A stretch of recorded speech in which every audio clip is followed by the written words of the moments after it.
Now, it's time for scripture reading. And the reading of today comes from the book of Mark. Mark 5. Mark 5 from verse 1 to 20. Mark 5. Mark 5, 1 to 20. And I read. They went across the lake to the region of the Gerasenes. When Jesus got out of the boat, and a man with an impure spirit came from the tombs to meet him. This man lived in the tombs, and no one could bind him anymore, not even with a chain. For he had often been chained hand and foot, but he tore the chains apart and broke the irons on his feet. No one was strong enough to subdue him. Night and day among the tombs and in the hills, he would cry out and cut himself with stones. When he saw Jesus from a distance, he ran and fell on his knees in front of him. He shouted at the top of his voice, "What do you want with me, Jesus, Son of the Most High God? In God's name, don't torture me."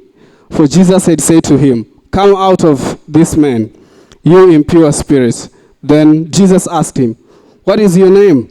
"My name is Legion," he replied, "for we are many." And he begged Jesus again and again not to send them out of the area.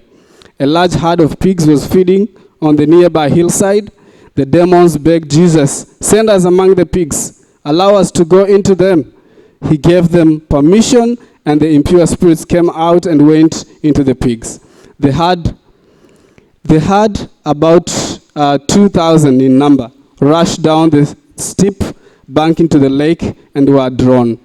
Those tending the pigs ran off and reported this in the town and countryside, and the people went to see what had happened. When they came to Jesus, they saw the man who had been possessed by the legion of demons sitting there, dressed and in his right mind, and they were afraid. Those who had seen it told the people what had happened to the demon-possessed man, and told about the pigs as well. Then the people began to plead with Jesus to leave their region. As Jesus was getting into a boat, the man who had been possessed begged to go with him. Jesus replied, not to let him, but said, Go home to your own people and tell them how much the Lord has done for you, and how he has had mercy on you." So the man went away and began to tell in the Decapolis how much Jesus had done for him, and all the people were amazed. At this juncture, allow me to introduce the speaker of today, Mr. Sean Anthony Nucio. Karibu sana. Thank you. I even used my middle name, Sean Anthony Nucio.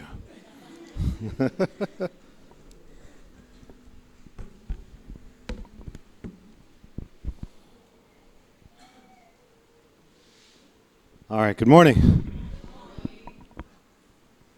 For those of you that are new with us, we've been working our way through the book of Mark. And we've reached Mark 5, and I kind of just want to set the scene for us in Mark 5. So allow me to do that. It's a thick morning. Fog that is has pushed its way up against the southeastern bank of the tiny seashore. It's remnants of a night before that many will find unexplainable. A storm of epic proportions. And just when everyone is trying to lie down and close whatever shutters or windows or anything outside, a silence, more frightening, more eerie than the storm itself, took over the night sky. It says the sun has come up and the fog hangs on the hillside. The lens of chapter 5 pulls us into this story where we don't want to go. One by one, the tombstones start to pass. An old thicket of trees that's been unkept and unwatered, uncared for, just gnarled, twisted limbs and branches and weeds growing up around it. A cemetery where no one dares walk. The last bit of wisp of fog breaks across the lens of chapter 5. For the first time we see him, a silhouette at this point, feet hanging over some limestone cliffs, jostling with something in his right hand. We see a large stone, rounded on one side, jagged on the other, and he lifts it up to his chest.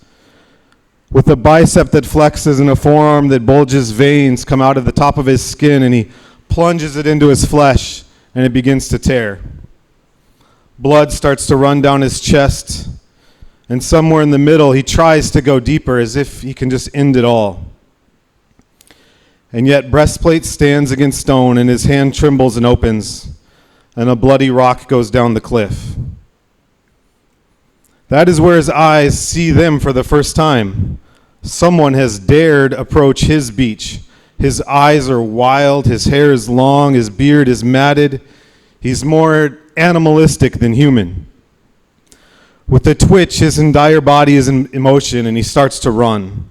There's no trail, there's no beaten path. He goes right through the thickets, right through the thorns and the cacti, as if his flesh doesn't feel pain anymore.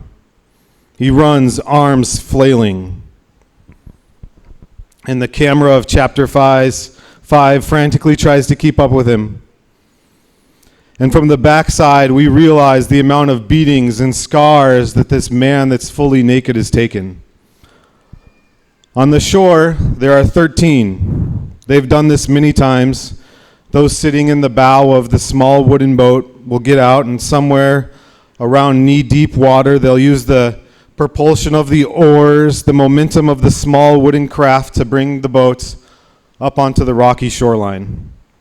Those that follow will be able to get off on dry ground, and they have no idea what's in the hills running towards them. They've just left one storm, and they've found themselves in another. It's this story that takes so many twists and turns. I don't know if it's not the most interesting story in Jesus' life, it's got to be up there towards the top. It's just so compelling, right? Strange, bizarre. We're going to find kind of 3 different areas of fear here to start out with this man and this story. One you might find yourself in today. This story is as wild as it starts and in an astonishing fashion. If you haven't yet, open your Bible to Mark chapter 5. As Matano just read for us, we're gonna read the first 5 verses again here of Mark chapter 5. They went across the lake to the region of Gerasnes. When Jesus got out of the boat, a man with an impure spirit came from the tombs to meet him. This man lived in the tombs, and no one could bind him anymore, not even with a chain. For he had been chained hand and foot, but he tore the chains apart and broke the irons on his feet. No one was strong enough to subdue him. Night and day, among the tombs and in the hills, he would cry out and cut himself with stones. Now, understand, coming from this Jewish culture, Jewish concept, this is about the most unclean as you can get. Where he lives, who he is, the fact that he's naked, that there's demons, the fact that nobody in the towns nearby have been able to bind him. They've tried to beat him, they've tried to chain him, but there's a power within him that's not human. It's not natural, it's supernatural.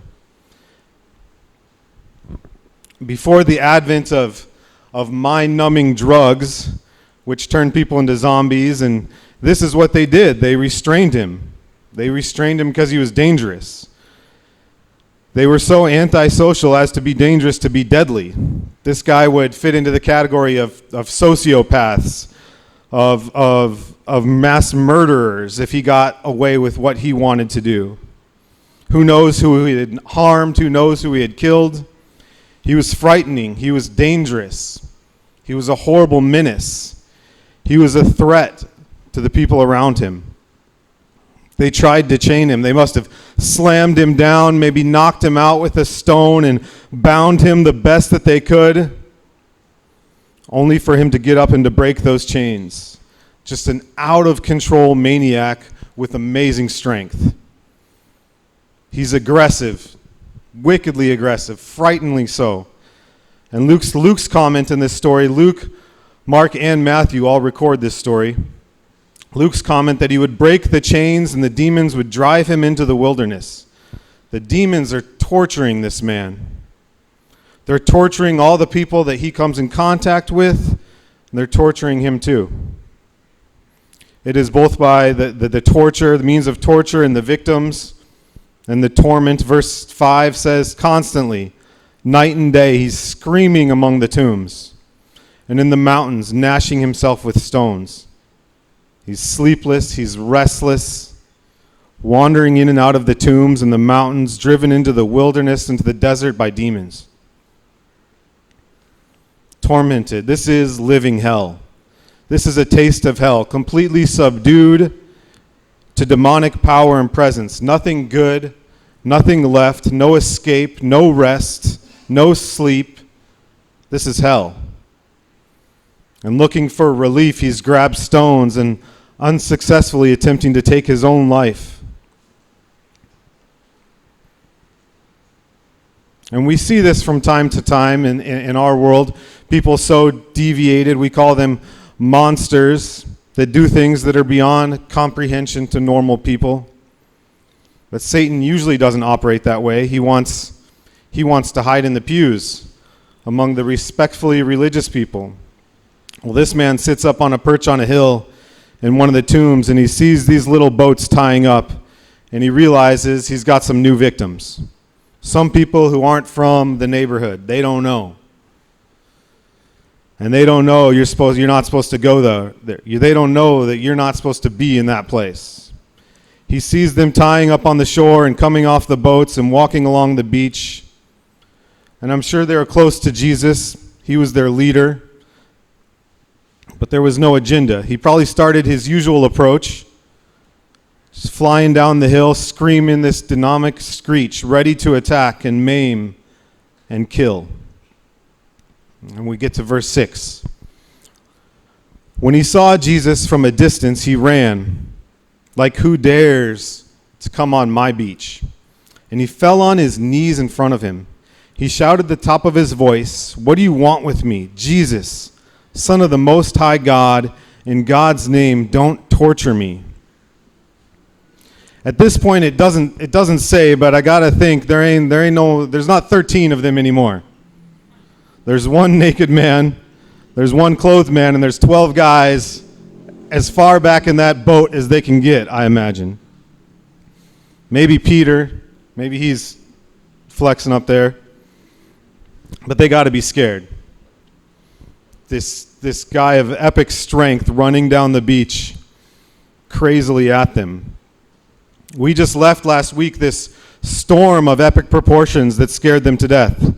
Seasoned fishermen that thought they were going to drown, as Thomas shared with us, showing us that, man, sometimes we get the scriptures wrong. The story isn't about how to get Jesus to calm your storm. There's hundreds of storms, right? He only calmed one. He's got a bad track record just calming storms. The story's talking about the Jesus that's in your storm. See, they knew Jesus was in the boat, but they didn't really understand the Jesus that was in the boat with them. And now they're on the shore with Jesus, but they're not quite sure of the Jesus they're on shore with. And this demon-possessed man yells out. We have one of the clearest titles so far as we've gone through Mark of Jesus so far. The disciples are starting to figure out who he is. They still don't get it. The townspeople aren't quite figuring out who he is. They don't get it. The religious leaders haven't quite figured out who Jesus is. They don't get it. Oh, but this demon-possessed man, he's good with titles. A demon-possessed man screams out, "What do you want with me, Jesus, Son of the Most High God? Swear to God that you won't torture me." You can't get God on your side and swear by God. It's if he's talking to Jesus, like I think the demons don't understand clearly who they have in front of them. This isn't much of a battle.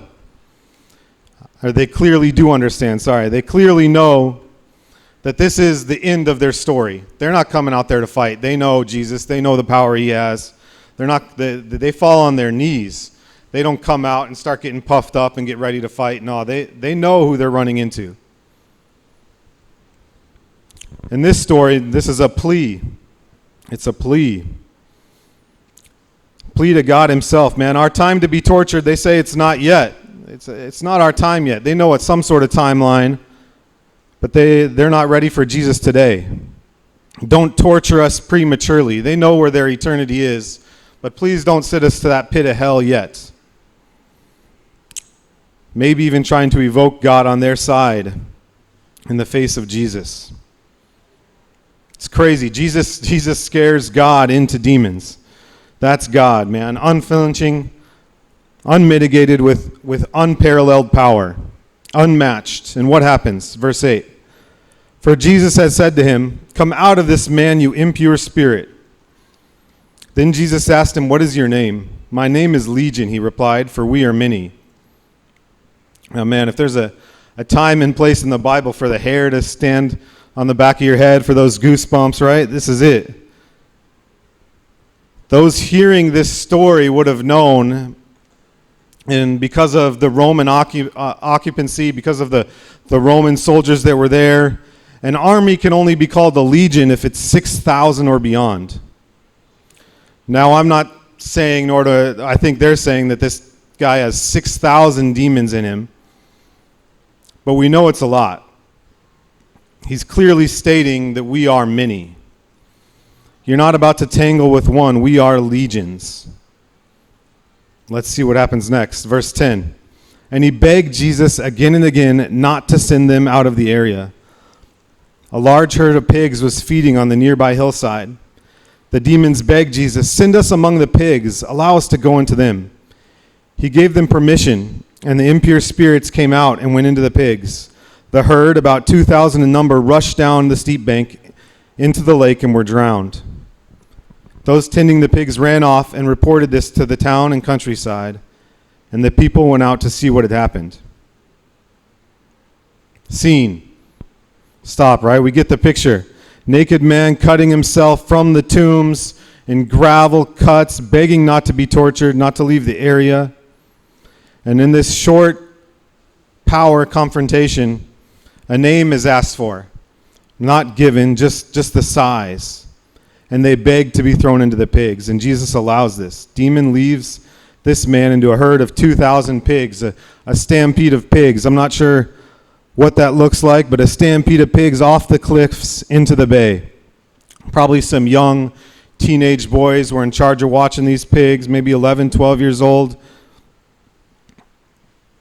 Their job is to keep the pigs where they're supposed to be. Sorry, I lost my spot. The pigs have just jumped off a cliff. And you go to town. You got to tell these people. This is a huge loss for this city, probably 2,000 pigs. We're talking about a big source of income in that day, probably, and it's gone. You can imagine the elders and people sitting around the city gate, and these boys come running up. The pigs, they ran, they jumped into the water. They don't know what to say. What do you mean you lost them? How many pigs? All of them. 2,000. You lost 2,000 pigs? They're all gone. The townspeople come out. Verse 15. When they came to Jesus, they saw the man who had been possessed by the legion of demons, sitting there, dressed and in his right mind, and they were afraid. Those who had seen it told the people what had happened to the demon-possessed man and told them about the pigs as well. Then the people began to plead with Jesus to leave their region. We got one of the scariest scenes here of this Jesus story. Has to do with this naked guy cutting himself, running from the tombs. And that's fear. The fear factor number one I got here is that story. Number two, the scariest thing I see here is, man, if you don't want Jesus around, then he'll go. Whatever his plan was there for life, whatever his purpose was for coming, if he's not welcome, he'll go. The people looked at what would happen. They have young people, told them what they saw. They don't need to hear any more words in red. They don't need to hear what Jesus has to say. You've cost us too much. We don't care who you are or what you're selling. You can go. We stand in a line to Jesus for Jesus to bless us financially, but I don't like a Jesus that's going to cost me financially. Jesus seems to care more about the salvation of a soul over an entire economy of a small town. If that's what it takes to prove a point to win someone, well, dollars and cents don't seem to care to Jesus when eternity's on the line. I'm sure if he would have showed up with bags of gold and riches, man, he would have been invited into the town no matter what to share and to bless them, to speak where he wanted to. But no, this God may cost me, no thanks. I mean, most of us would like to believe, right, that this kind of miracle would cause a revival, right? We'd like to read that the whole town starts to change. Oh my, sir, we don't know who you are. By the way, what's your name? And could you please tell us where you come from? You can deliver us from the power of Satan?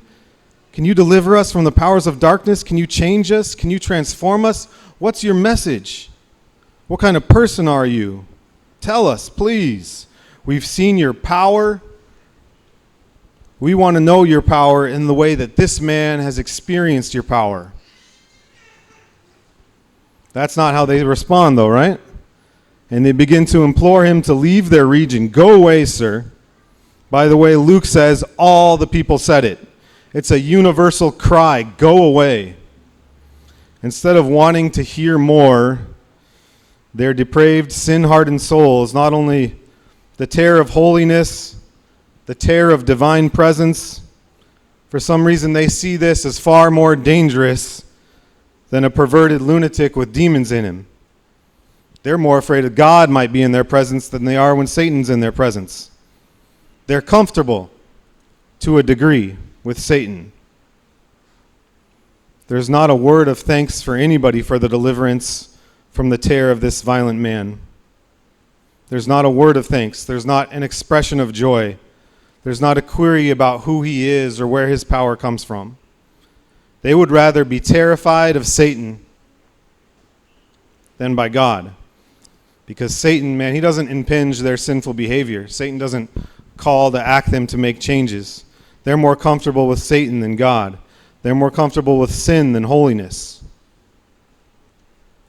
That's how sinners are. More comfortable to be in the presence of evil than to be in the presence of righteousness. And he gets in the boat and he starts to go away. And here's what happens next. Verse 18. As Jesus was getting into the boat, the man who had been demon-possessed begged to go with him. Jesus did not let him, but said, "Go home to your own people and tell them how much the Lord has done for you, how he has had mercy on you." So the man went away and began to tell the Decapolis, the 10 cities, how much Jesus had done for him, and all the people were amazed. In this short story here, I think it unlocks a few things for us, some questions we have about ourselves and about who God is. So now that we've read the story, I got a few things for us to take away this morning. Number one is that Satan's plan is to distort and destroy God's image. Satan's plan is to distort and destroy God's image. And I hope we understand that we have an enemy that is alive. There's such thing as this spiritual warfare that the Bible talks about, this realm of spirituality beyond what us as mere humans can see. There's something that we don't get just in the natural. It's supernatural, and the Bible makes that clear. I think you guys in Kenya are a little more aware of this. See, I think Satan has different strategies in different places. And in the U.S., he tries to convince people that he just doesn't exist. Tries to convince people that he doesn't exist. There's no God. There's no Satan. Don't worry about it.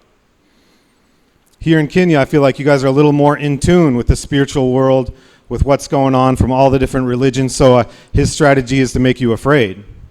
I can't convince you that I don't exist, so I'm going to try to convince you to be afraid of me.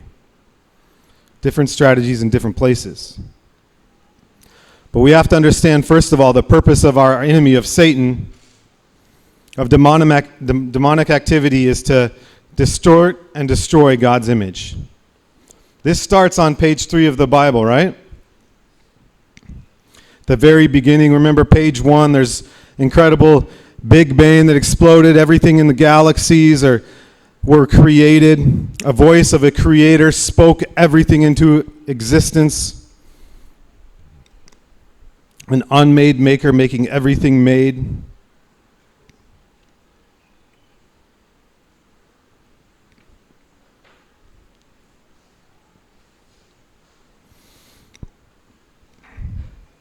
Page 1 and 2, to make us have a perfect relationship. I'm talking page 1 and 2 of the Bible, the very beginning. To make us have a perfect relationship with God and with each other, but he wanted to allow choice, right? I have a choice to allow for wrong. There's going to be love.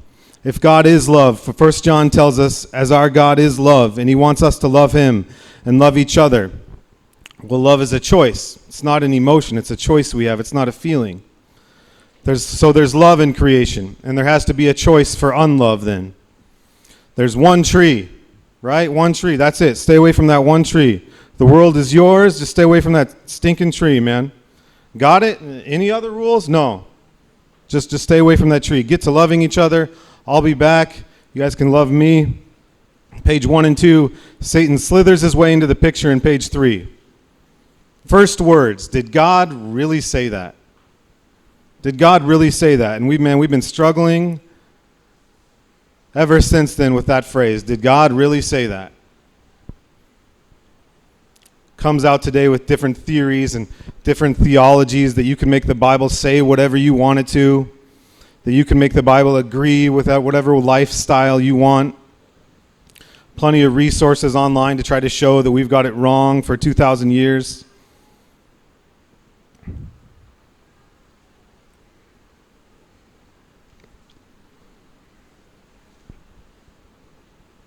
Did God really say that? I'm on the struggle bus today with this.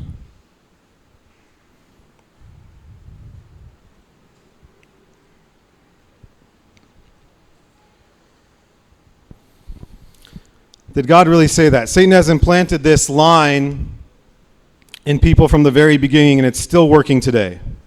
From page 3, we have an enemy that wants to distort God's plan, God's hope, God's image, God's value for us, God's relationship with us, and to destroy God's image. And here's where you and I come into play in this great kind of cosmic battle of spiritual warfare. You are hated. If you're a follower of Christ, you are hated. You see, if our enemy wants to destroy God's image, he can't touch God. As we just saw in this story, even legions coming against the Son of God is no match for just mere words. No struggle, no sweat, no wrestling, no having to flex, just mere words takes care of legions. But there's a problem on page 1 and 2 at the beginning, and that's that you and I are created in the image of God. You and I are created to be his sons and daughters. It's like if you guys hated me, if you really hated me, not just because my sermons go too long and you're stuck here too long, and not just because you don't like my stories, and not just because I support the greatest football club, Manchester United, but like you really, really hate me. The type of hate where you want to destroy me. But when you get up close to me, you see my immense size. You see these muscles. That's not a joke. I don't know why you guys are laughing, man. This is just telling it how it is. Speaking truth. And you realize that I'm untouchable. But what do? Well, you want to rip the heart out of a dad. What do? You go after his kids, right? My kids are 8, 6, and 4, but I got 20, 25 boys in here, man, that if you did anything, when I see any of them hurting, man, that's what hurts me the most. I was just talking with my friend Travis here this week, man. He's been through some storms. But what almost broke him was when something bad, really bad, happened to one of his kids. That's what breaks a dad. That's when you get to somebody that's untouchable. How do you hurt him? And you go after his kids. Well, you are God's kids. Satan can't hurt God. He knows he can't, man. Mere words throw him off. but you are God's children. And harming my kids would do more harm than anything physically you could ever do to me, right? And you are hated because you are sons and daughters. And because of what Jesus did on the cross, we are allowed to call God Abba, Papa, Baba, Father. The enemy wants to distort and destroy the image of God. And Mark gives more description and definition to where this man is than anything else in this story. He wants us to see the full result of someone that is completely fallen under the grasp of the enemy's power. Again, in that Jewish culture, man, nothing's going to be more broken, more wrong, more unclean than a naked man carving images of God in the tomb and the unclean pigs on the hills. This is the furthest from God as somebody living could get in that century in Jewish thought. And Mark wants us to go there and see what's going on. My second point is, if we don't know that we're being attacked, we've lost the battle. Number one, Satan's plan is to distort and destroy God's image. Number two, if we don't know that we're being attacked, man, we've lost the battle. If we don't know, if we're not aware of this attack, then I promise, man, you've already lost the battle. Maybe you haven't lost the war, but you're losing battles. It's why we talk to so many Christians and the Spirit of God just being this idea that not everybody's grasping, that there's nothing working, that there's no Spirit alive in us, that there's no God dwelling in us. And we get caught up in the world, in the God, the lowercase g God of this world that whispers to us, did God really say that? You know you shouldn't be doing this. You know you shouldn't. Did God really say that? Still saying that verse, that line.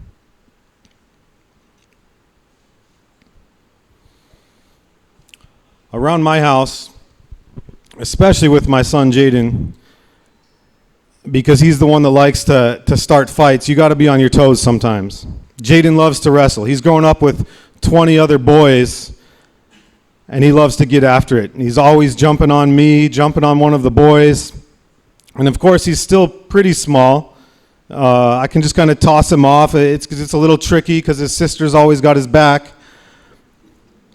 But most of the time, it's easier, and I can just kind of throw him off. But you got to be alert because he's getting stronger, and every once in a while, he's going to land one on you.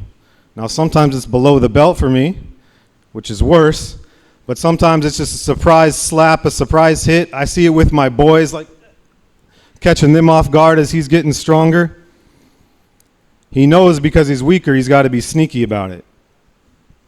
So he'll land a sneaky shot. So you got to be on your toes. You got to be alert. 1 Peter chapter 5 verse 8 says, "Stay alert. Watch out for your great enemy, the devil. He prowls around like a roaring lion looking for someone to devour." This is where I feel like most Christians are like, "Oh man, I ain't a threat to Satan. He ain't looking for me, man. I'm not a threat to him. He's not worried about me. I read this verse, but this doesn't have anything to do with me." Well, you're right. It has nothing to do with you. It has everything to do with whose you are, not who you are.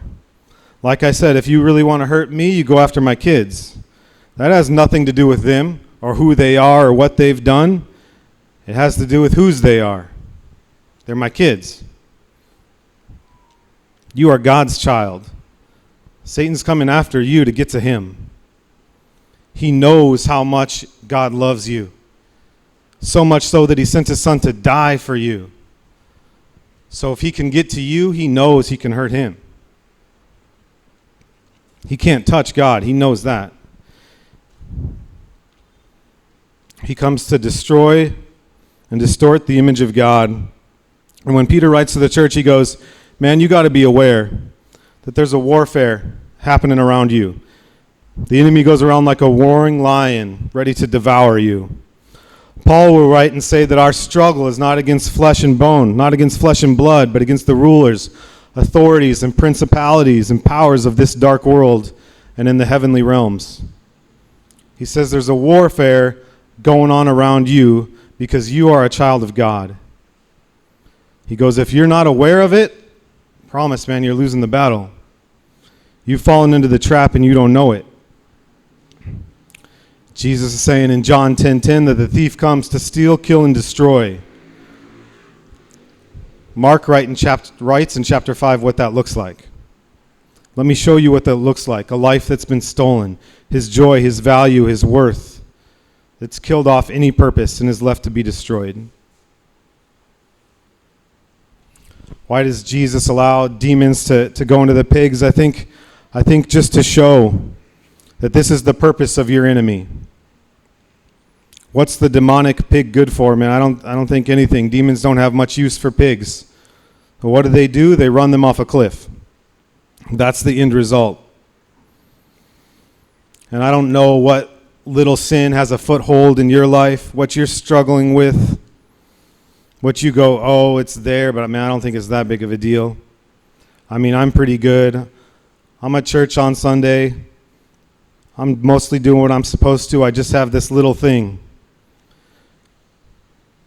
This picture seems to scream out here through the demon Dan, as I like to call him, and through a herd of pigs, that this is the end result of that little thing you have allowed in your life, of this little thing that you just let back in. Man, many people in this room have marriages that are struggling with your kids doing things you know they shouldn't be doing, struggling with work, or you can't find work. Don't be scared, but be aware that there's a battle taking place. We read these stories and, we wonder, man, why doesn't this happen today? I think today, man, we've seen enough movies where a guy cutting himself in tombs doesn't have much effect on us. We can lock you up behind bars that you can't break. That's maybe not as scary as it used to be. Today, our enemy goes, man, just one click away, just one swipe away. That's much more powerful than an image of a crazy man for us. And if we don't understand that I have an enemy that wants to kill my relationship with my family, with my wife, with my kids, with my home, then, man, we're leaving the door wide open and unlocked. And we're losing battles. I love the way there's this guy, Mark Strauss. He says it like this. He said there seems to be two types of people in the church. There are Christians who are practicing atheists with absolutely no awareness of spiritual struggle or power in their world or in their life. They neither have an understanding of the Spirit of God's power in their life, nor are they aware of a spiritual battle in the world around them. Christians, but atheists. He goes, there's a second group of people, and they seem to see a demon behind every negative situation. Like, man, you can't find a parking spot. Oh, man, Satan's out to get me. Oh, my football team lost, man. Satan's on my neck. I step on a puddle on the way to work. Man, Satan's out to get me. I drop my toothbrush in the toilet. Man. Okay, maybe that one, but I don't. What is the balanced solution? It is to acknowledge both the reality of the spiritual warfare, but also the certainty of the outcome, and to claim victory available through the blood and life of Jesus Christ. Amen? Now, when I wrestle, I talked about wrestling with Jaden. Technically, there's two of us in the ring, right? But it's not a match. There's no contest. Man, he's allowed to play the game, but he can't win. Colossians 2:15 says, in this way he disarmed the spiritual rulers and authorities. He shamed them publicly by his victory over them on the cross. John 4:4, but you belong to God, my dear children. You have already won a victory over those people because the Spirit who lives in you is greater than the spirit who lives in the world. Amen? Amen? I know I laid out some tough stuff here with the battle we face, but I got point 3 here. And that is, when it comes to spiritual warfare, there's two sides, but it's not a fair fight. There's two sides, but it's not a fair fight. A balance and understanding that I'm under attack. And if I'm not open to it, if I'm not aware of it, if I'm not on alert, if I'm not on guard, if I'm not putting on my spiritual armor, then I'm allowing into my home and into my life things that are going to mess up my family, my relationships, my relationship with God. We talked about the Spirit of God being in our life, but it gets so suffocated by the world and all these other things that we pour our time into, that we've grabbed onto, that we might as well be practicing atheists sometimes. There's no sign of a Spirit of God in my life, or awareness, or warfare. Technically, on this shoreline of this picture we see, there's two in battle, but one falls on his knees, begs not to be tortured, numbers himself and names himself Legion. One stands with questions and one stands with mere words. Takes care of legions. And what a picture of the power of God. And the townspeople come out and they find this man clothed. They find him in his right mind. Dignity is restored. Value is restored. Brokenness, scars are covered. And what we would pay to be in our right mind about who we are, about who we're with. It's about being cleaned up. We got the 12 disciples still in the back of the boat. And now we have this new 13th disciple as these guys are leaving. Demon Dan grabs on, steps 1 foot in and feels a hand on his shoulder, and he looks up, man, it's the guy that just saved him, and he says, no, there's not room for you in here. No, you go back home. Go back home and tell your friends and family what I've done, that I've given you mercy. That's the first time we've seen this. If you've been with us going through Mark 4, what has he been telling everybody that he heals? Don't tell anybody, right? Keep this to yourself. Don't tell anybody. This is the first time we see a man. Go tell your home. Go tell your family. Go tell everybody what's happened here. It's not that anything makes this guy not really more special. It's just where he's at. You see, they've left Israel. They've left the land of the Jews. They've sailed across the Sea of Galilee. They're on the southeastern shore in the Decapolis. These 10 cities that have kind of pledged allegiance to trade and to work together. These are Gentiles. That's why they have pigs there, unclean animals to Jews. You see, back in Israel, everyone wants a Messiah. Everyone's waiting for their Messiah. And everyone wants a political leader that's going to make life better.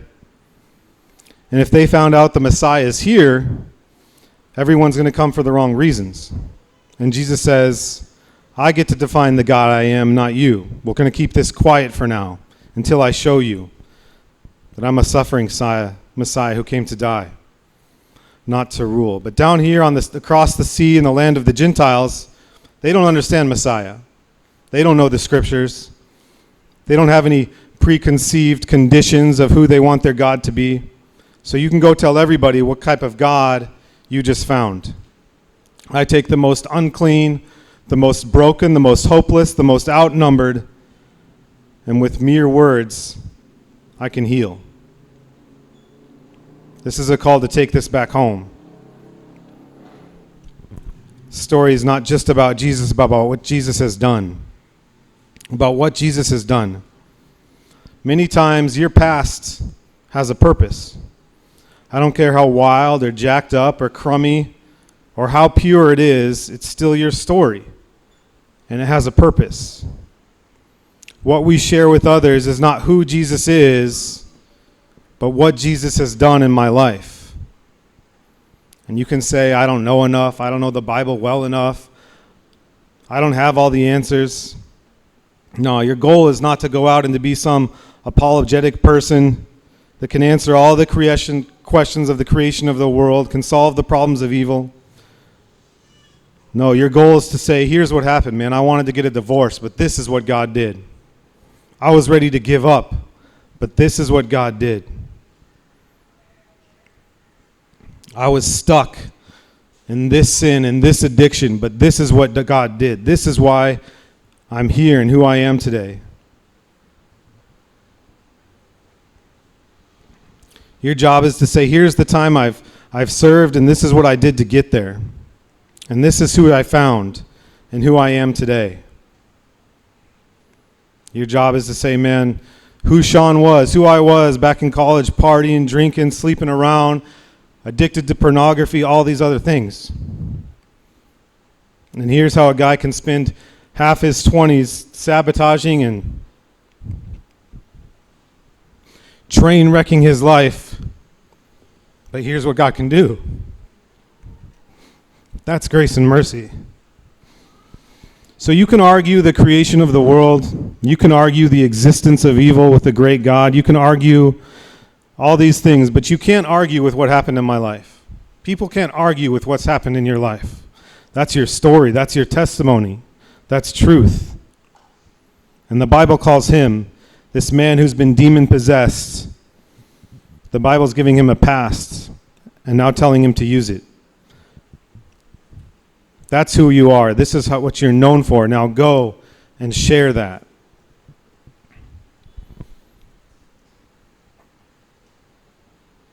Your past will be Satan's greatest weapon against you or God's most powerful tool for you.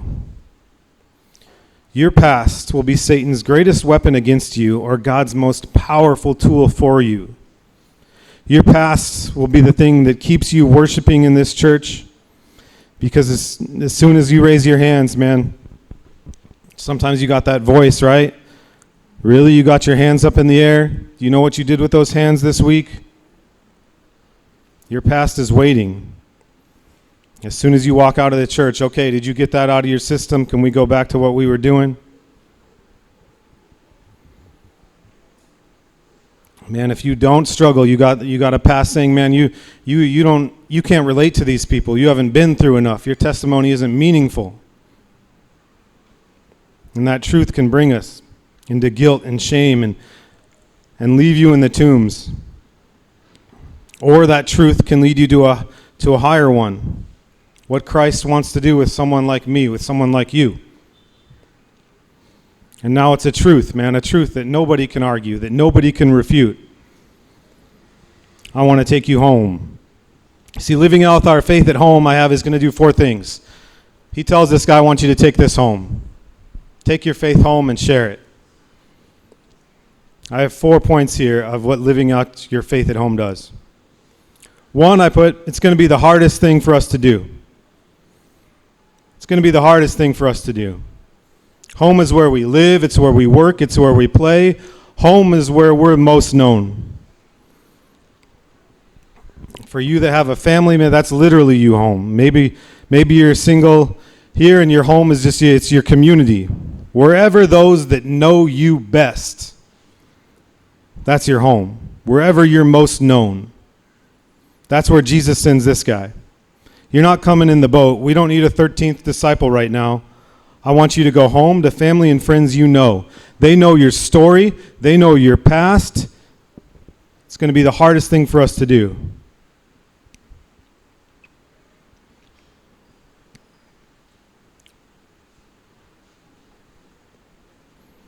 And it's my job to be, I feel like as elder, and when I share, to be the best Sean I can be up here in front of you at church on Sundays or Bible studies. But man, in my home, it's just me. And I don't know what your home is like, but mine is nuts. I got my 3 kids, and at any time 5 between 20 boys, and of course Ginny's in there, and it's chaotic. And that's where they get to see the real Sean, right? That's where they get to see me when I'm impatient with my kids, when me and Jen don't get along, when the boys have broken this or broken that, and I'm trying to defend them, and they get to see it all. That's part of the way why we live our lives the way we do. They don't just see Sean sharing on Sundays or teaching Bible studies. They get to see the best and the worst of it. And hopefully we're a good example. But man, home is where we're real. Number 2, I put home is also where it's going to be the most real for others. It's going to be the hardest. It's also where it's the most real for others. This is where we're going to be the most real for others. We know who you are. We know how you used to talk. We know the language you used to use. We know where you've come from. But now I see this. I know how you used to criticize. I know how you used to disrespect. I know how you used to fight, how you used to steal. But now I see this. And I know how you used to have anger. But now I see this. Home is where it's going to become real. Man, you can walk down, the beach or whatever and talk about Jesus and the difference he's made in your life, but they don't know your life. Those that know your life will know whether there's been a change or not. 3, I have living this out at home will be the greatest impact. This is where we can have our greatest impact. In Matthew 5, when Jesus calls us to be light, he goes, here's the demonstration, right? If you're new to Christianity, we always talk about being salt, about being light, about how we're supposed to have flavor and be a preservative to the world, that we're supposed to shine God's light and truth in a dark world, drawing people into God. Not how good we are, but to our God. But when Jesus says, here's how I want you to be a light, he says, for no one lights a lamp and puts it under a bushel. No, they let it shine for the whole house to see. Now, your spouse will know whether this is real or not. Your brothers or sisters will know whether this is real or not. If you want a real grade on your spiritual maturity, go ask those people closest to you how you're doing. Spiritual maturity is not what I've led my Sunday school class or Bible study or BSF, not necessarily what the people in those groups think, or the people in my college ministry, or not what the people at 3D necessarily think of me, or youth group. Hopefully we're honest in these circles and spiritual maturity is happening, but man, spiritual maturity is what they're what the people I drove to church with today think about me. They're what the people I walked to the church think about me. They're what the people in my home and my community that see me every day, what do they say about me? That's where the grade comes from. I just don't want Jesus said, I want you to pretend on the weekends. I want you to take this home. It's going to be the place of greatest impact. Last, number 4, I have living out our faith at home will be the death of hypocrisy. Living out our faith at home will be the death of hypocrisy. This is what will make sure, man, Christian moms, if you don't want to have Christian kids, that's what hypocrisy does. This is what Satan does to make sure the next generation is not going to church. That it's not about following God, man, it's about hypocrisy. Because they know, you know what they think. I've lived with Christians. They think it's phony. I've seen the smiles at church, and then I've seen my mom and dad at home. I've seen how they act there. I've seen how they act here. I don't want to be any part of that. When we can live this out at home, that's what ensures the next generation. Now, with my kids, they spend about, maybe 70% of their time, especially during school year, right? At school or at church or with the boys, I get maybe 30% on a good day. And that's enough. Woo. But even though my kids spend a lot of time at school and a lot of time with their brothers, what I have is them knowing that every day of who dad is, of how dad speaks, of how he treats his house help, of how he treats the boys, of how he treats everybody that comes knocking, asking for food at the door. They get to see that every day. How dad loves his mom, how dad treats my mom and their mom. How dad loves his sisters. The percentage of the time I get with my boys every week, for those of you who know that my ministry with the Street Boys is also fairly small. They're usually in school, they're at the flats, they're with Victor, they're with Trinell. I get them on some days of the week and the weekends, which is also enough. But my percentage isn't necessarily good, but I want them to know, man, even in that small percentage, that Sean loves them, that Sean cares about them, that this house is a safe place. I want them to see how Sean talks to his kids, how Sean talks to his wife. Not just when he's at his best in the church in front of all you guys, but man, when he's at his worst, when he's exhausted and tired. That's when they get to know whether this is real. Not just through the Bible studies, we have all that, but they get to see if it's real how I act at home. Whether it's hypocrisy or whether I'm real about what I'm sharing.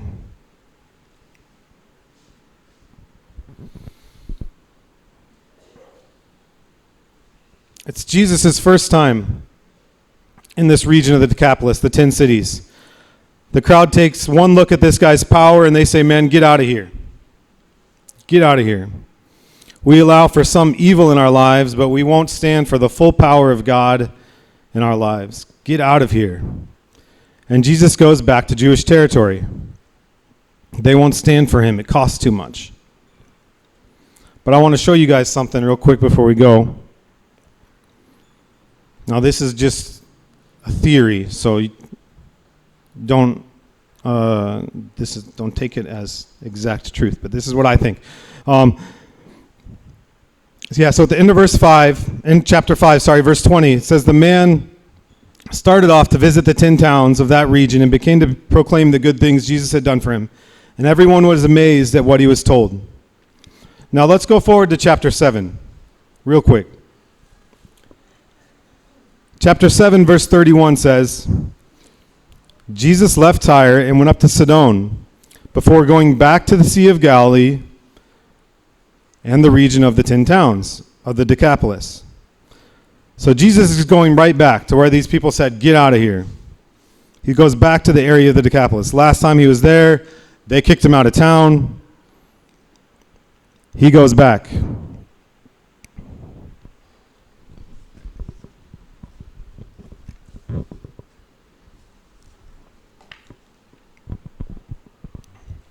I want to get into all this, right? Because we're going to get here in a couple months whenever we get to Mark 7. But he heals some more people at the beginning of this. And then in chapter 8, we got a big crowd of hungry people. It says about this time, chapter 8, verse 1, a large crowd had gathered and the people ran out of food again. Jesus called his disciples and told them, I feel sorry for these people. They have been here with me for 3 days and they have nothing to eat. If I send them home hungry, they will faint along the way, for some of them have come a long distance. There were about 4,000 men in the crowd that day, and Jesus sent them home after he'd eaten. Now, okay, it's not said in the story, but Jesus goes back to this area where people don't want anything to do with him, but he leaves one man. One man who's simply called by his past. A man who had been possessed by legions. And the next time Jesus comes to that shore, 4,000 men sit on a hillside and listen to his words. And I bet, man, he's in the middle of that crowd, right? With this goofy Jesus grin on his face. Doesn't even try to hide the cuts, the wrist, his past, his ankles. Simply says, I came and I brought some friends with me today. I've been sharing it. Now, I know he did some healing and other people heard too, and man, I got to believe that this guy did some work. That Jesus shows up there again and 4,000 people are waiting to hear what he has to say. I hope you brought food. They're not leaving until they hear what I found. I don't know how else to explain a region that kicks him out now accepts him, and thousands waiting the next time he gets there. God has left you, man, where you are for a reason, with the scars on you to show what he has done. Because he cares about your family, your friends, your neighbors, your home, your co-workers. You're his story. You're his testimony. Share what God has done in your life. I used to be like this, but now. Let me pray for us. Man, God, I thank you that we serve a mighty and powerful God. And at the same time, a God that just loves us in an indescribable way, in an unmeasurable way. so much that you would send your Son to die for us. But we have an enemy out there, and he knows how much you love us. And he knows he can't touch you, man. You've defeated him. With mere words, you put him down. So he comes after us. But we have your power, your Spirit living within us. That there's nothing that we can't handle with you in our lives, with you on our side, following you, Lord. That you don't leave us alone here to suffer, that you left us your Spirit to walk alongside us. And that you've given each person here a testimony of what you've done in their lives, where you've brought them from, what they've gone through. And you want them to go home and share it. And home can be hard, man. People know our past. People know what we've done. People know all that. But it's where we get to share your testimony. Not some big apologetic sermon, but what you've done. Something that nobody can argue with. How you've changed us. How you've brought us from one place to another. How you've saved us. How you never gave up on us no matter how many times we messed up.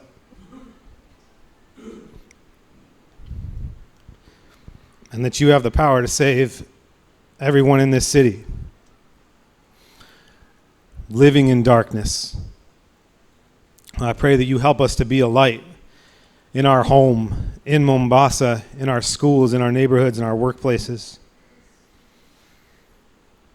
That we can shine for you, that we don't need to hide our past, but that we can share the testimony of what you've done and where you've brought us from and the amazing God that we serve that just loves us unconditionally. In Jesus' name. Thank you for listening to this sermon today. Keep checking this platform for more encouraging and inspiring messages from our preaching team here at Fellowship Baptist Church. Kindly do share these sermons with friends and family. God bless you greatly.